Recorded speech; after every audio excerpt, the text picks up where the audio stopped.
Bonjour, je suis Santish Nalimbi de l'Autorité de régulation des communications électroniques de la Poste de Centrafrique et j'ai participé à cette formation IPRIS qui aide les régulateurs africains à réduire la fracture numérique.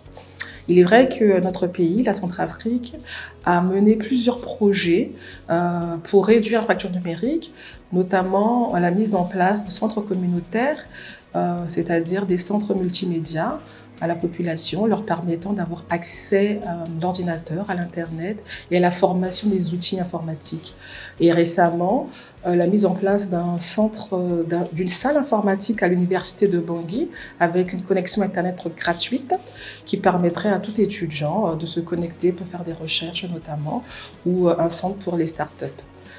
Un projet en cours dont l'ARCEP est totalement impliquée, c'est la mise en place du fonds du service universel qui permettrait vraiment de réduire la fracture numérique.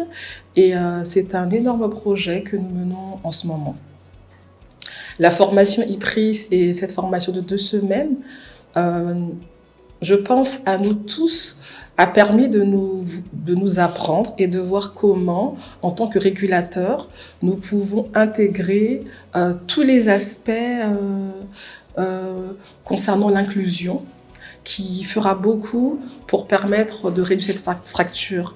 Car la réduction de la fracture numérique ne se limite pas simplement à donner l'accès à la connexion Internet, mais à voir quelles sont les populations, le groupe de personnes qui sont touchées et qui ont besoin d'avoir cette connexion et comment il faut le faire. Donc l'intégration en tenant compte des différentes couches sociales, cultures, des différents handicaps que déjà la loi nous permet d'adapter à ces besoins-là, vont nous permettre vraiment de mettre en œuvre cette réduction de la fracture, puisque dès maintenant, nous allons mettre en place les termes de référence qui seront les obligations des opérateurs pour tenir compte de ces populations, ces personnes marginalisées. Nous avions le groupe des handicapés, nous avons les femmes. Même en milieu urbain, il faut tenir compte de l'accessibilité pour certaines personnes, franges de la population, à la connexion. Nous pensons aux handicapés, les aveugles, les malentendants.